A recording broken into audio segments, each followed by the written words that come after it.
नमस्कार दोस्तों, मैं आ गया हूँ यहाँ पे इन भाइयों के पास में। तो मैं जानता हूँ डॉन डकैत जगन गुजर के बारे में। ये भाई लोग क्या बोलते हैं, सबसे पहले मैं इनसे राम राम करता हूँ। राम राम भाइयों।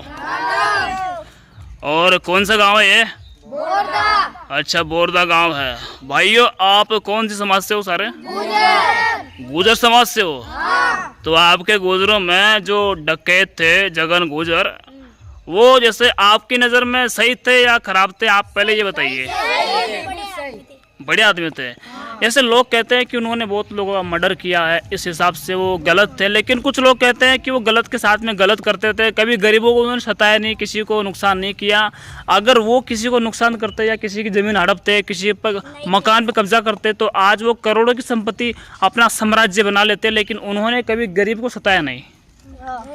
जैसे करता था, हाँ, जिसकी मतलब गलती होती थी उनका ही मर्डर करता था। जैसे उनके जीजा मारे गए थे। अच्छा, बिल्कुल बिल्कुल, ये बात सही है। उनके जीजा की हत्या की गई, तभी से उन्होंने हथियार उठा लिए। और एक जो गुजरों की गैंग थी, उनकी गैंग में वो शामिल हो गए थे, उस गुट में। उसके बाद से वो इस लाइन में आ गए।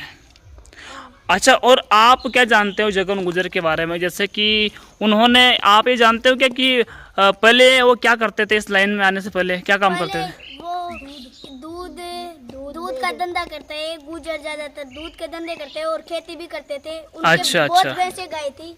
अच्छा अच्छा पर उनके जीजा मारने के बाद ही वो डकैत बने। और अच्छा उनका मारने के बाद वो मर्डर हुआ था जी। जिनके बाद ही वो डकैत बने कि मैं अब मेरे जीजा मर गए तो मैं भी और को मारूंगा, बदला लूंगा। फिर वो अच्छा, बदला लेकर ही डकैत बन गए और चंबल में रहने लग गए। और 28 साल तक पुलिस के पकड़ में नहीं आए थे। 28 साल तक? 28 साल तक। अच्छा अच्छा। जैसे वो 4 भाई थे, उनका नाम पता है आपको? कौन कौन भाई थे वो? क्या नाम है उनके? पप्पू, लाल सिंह और पान सिंह और जगन। वो चारों भाई थे। तो उनके जो 3 भाई है वो कहाँ थे? वो भी जेल में थे, पर अलग अलग जेल में डाला गया है क्योंकि मर्डर जगन गुजर का ही करना था। अच्छा अच्छा। तो पहले क्या वो एक ही जेल में थे क्या सारे? नहीं, अलग अलग अलग अलग जेल में थे। अच्छा अच्छा। तो जैसे जगन गुजर का जो मर्डर हुआ, वो जेल के उनके जो साथ में रहते थे, वो एक आदमी था, एक लड़का था, ज़्यादा बड़ा भी नहीं था उम्र में। विष्णु जाट था। विष्णु जाट था क्या वो? अच्छा अच्छा। तो उन्होंने, उसने मर्डर किया है। वो दिखने में काफी शरीफ दिखता था, मतलब था वो 22 साल का ही था। 22 साल का था। 8 9 थे वो। अच्छा, नहीं, जब उनका मर्डर हुआ तो वो अकेला ही था? ऐसे हमने सुना है कि वो अकेला था, उसने मारा है दबा के। अकेला में नहीं, अकेले तो कभी नहीं मरे। तो वहाँ पे तो नहीं, वहाँ पे तो पुलिस फौज भी थी, पुलिस प्रशासन वहाँ पे मौजूद थी, और वहाँ पे हाई सिक्योरिटी जेल थी, वहाँ पे कोई आ जा नहीं सकते। ये मतलब हम मानते हैं इस बात को, लेकिन हो सकता है उसके काले जो सच्चाई है वहाँ पे उस जेल की। कैमरे सभी बंद थे। अच्छा, कैमरे वगैरह सब बंद कर दें? वो क्यों बंद के? पुलिस प्रशासन का आते उनमें, अच्छा नेता अच्छा लोगों का भी आते उनमें। अच्छा अच्छा। मतलब आपका कहना यह है कि इन सब के पीछे पुलिस का भी हाथ है, पुलिस प्रशासन का भी हाथ है, और ये सब साजिश बना करके उनको ख़त्म किया गया है, उनको मारा गया है। अच्छा अच्छा। तो आप हमको ये बताइए कि जगन गुजर के गांव में बहुत सारे लोग बोलते हैं कि उनके गांव के जो आसपास के लोग थे, वो उनको बहुत परेशान किया करते थे, उनके पिताजी को परेशान करते थे, बहुत तंग करते थे। और जो जगन गुजर थे, उनके बहुत सारे दुश्मन थे आसपास के गाँव में, आसपास के इलाकों में उनके बहुत सारे दुश्मन थे। पर वो उनके जिगर से नहीं है। अच्छा। फिर विष्णु को एक तरीका लगाया। 8 9 लोग आए और उसको मतलब हथियार लेके आए और नशे अच्छा। की गोली भी खिलाई गई खाने में। नशे की? नशे की। अच्छा अच्छा। फिर भी 8 लोग तो उसको ढंग से दिन दौड़ाए और गला घोट किए उसका। गला घोट के मारा गया है। तो आप क्या चाहोगे अब सरकार से, क्या कहना चाहोगे? न्याय लेना चाहते हैं। जैसे पहले आसपास के जैसे इलाके में जो कोटा के देवा गुजर थे, उनका भी मर्डर हुआ था, उनका भी न्याय नहीं मिला है। और उनके जो सभी आरोपी थे, बाबू गुजर और भी बहुत सारे थे, 26 आरोपी आज जेल से बाहर हैं। आज उनकी बेल पर वो सब बाहर है, उनकी जमानत हो गई है और आज वो खुले घूम रहे हैं। तो इन सब के बारे में आप क्या कहना चाहोगे? गुजरों साथ में सब कर रहे हैं, क्या कहना चाहोगे? गुजरी कर रहे हैं, कोई भी नहीं कर रहा है। गुजरों के साथ गुजरी धोखा कर रहे हैं। ये बिल्कुल बहुत अफसोस की बात है कि अपने समाज के गद्दार निकलते हैं और गुजरों के साथ में गुजरी कर रहे हैं, गुजरों के साथ में गलत गुजरी कर रहे हैं। साथ उसके साथ ही बहू रहता था और बिल्कुल। बहुत ही मस्त दोस्त थे वो। बिल्कुल। फिर धोखे से मारा गए। धोखे से मारा गया है। और दूसरी बात यह है कि अपनी समाज के लोग अगर कोई हमारे समाज का आगे बढ़ता है तो उसकी टांग खींचता है, उसको आगे बढ़ने से रोकते हैं।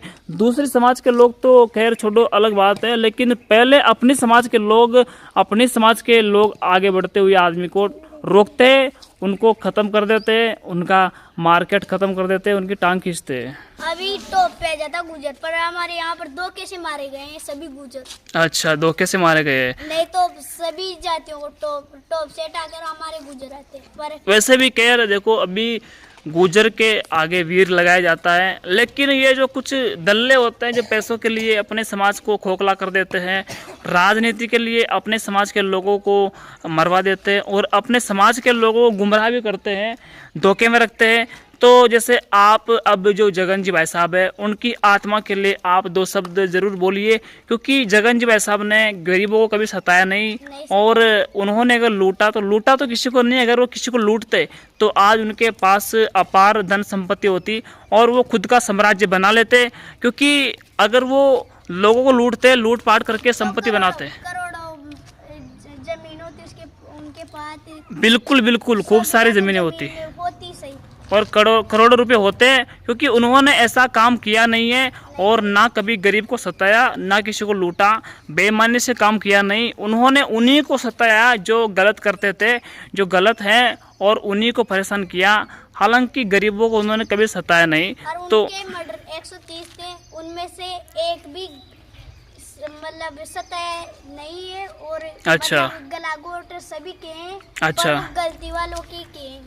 अच्छा अच्छा। ईमानदार के कभी नहीं लड़ाई की। अच्छा, क्या नाम है आपका? अर्जुन गुजर। अर्जुन गुजर। और आपका क्या नाम है भाई? अर्जुन गुजर। आपका भी अर्जुन गुजर है? क्या बात है, क्या बात है। तो अर्जुन गुजर भैया, आप सब तैयार हो जाओ। जैसे महाभारत में अर्जुन ने शस्त्र उठाए थे, लास्ट में जब श्री कृष्ण ने बोला कि अब लड़ाई करने का समय आ गया है, अब लड़ने का समय आ गया है, तो अर्जुन ने बोला कि यहाँ पे सब अपने ही अपने हैं, सब मेरे अपने हैं। मैं इनसे लड़ाई करके अगर सब कुछ हासिल कर लूँगा तो भी मैं इनको मार करके क्या हासिल कर पाऊँगा? ये सब मेरे अपने हैं, मैं इनको मार करके मुझे कुछ भी हासिल नहीं करना। तब अर्जुन ने गीता जी में जो आपने श्लोक पढ़े होंगे, इतने श्लोक इतने गा करके और इतने श्लोक से उनको अस्त्र उठाने पर मजबूर किया, क्योंकि अर्जुन नहीं चाहता था कि अपने परिवार वालों से वो लड़ाई करे। और जिसके बाद में जो भगवान श्री कृष्ण ने इतने श्लोक सुना करके उसको समझाया, तब जाकर उन्होंने शस्त्र उठाए। तो आप जो भी अपने जो गुजर समाज में भाई लोग हैं, उन सबको आगे आना पड़ेगा, क्योंकि देवा गुजर को भी अभी तक न्याय नहीं मिला है और जगन गुजर का भी कैसे एक दिन ये फाइल बंद हो जाएगी। अगर हम आज खड़े रहेंगे, अगर हम आज न्याय उठाएंगे, ये न्याय मांगेंगे। एक गुजर शेर हो रहे हैं, नीरज गुजर, उनको भी मैं बोलना चाहता हूँ कि उनको भी मतलब दोस्त के लिए उनको भी जान दे दी, जान गंवानी पड़ी। नीरज गुजर तवर पेप्सो ना। जी जी जी। अब आप क्या कहना चाहोगे देवा गुजर के बारे में और जगन गुजर के बारे में? इनकी आत्मा को शांति प्रदान करने के लिए भगवान से प्रदान दे, भगवान ईश्वर इनकी आत्मा को शांति दे स्वर्ग पर जी, और इनको अपने श्री चरणों में स्थान दे और इनके परिवारजनों को दुख सहन करने की शक्ति प्रदान करें, शक्ति दे। ओके, चलो भाइयों, थैंक यू सो मच, आपने बहुत अच्छा इंटरव्यू दिया, धन्यवाद आपको। ओके, जय देव महाराज की, जय कर्नल बाबा की, जय राम जी की। देवा दादा अमर रहे और जगन गुजर अमर रहे। देवा दादा, जगन गुजर। Okay, thank you so much.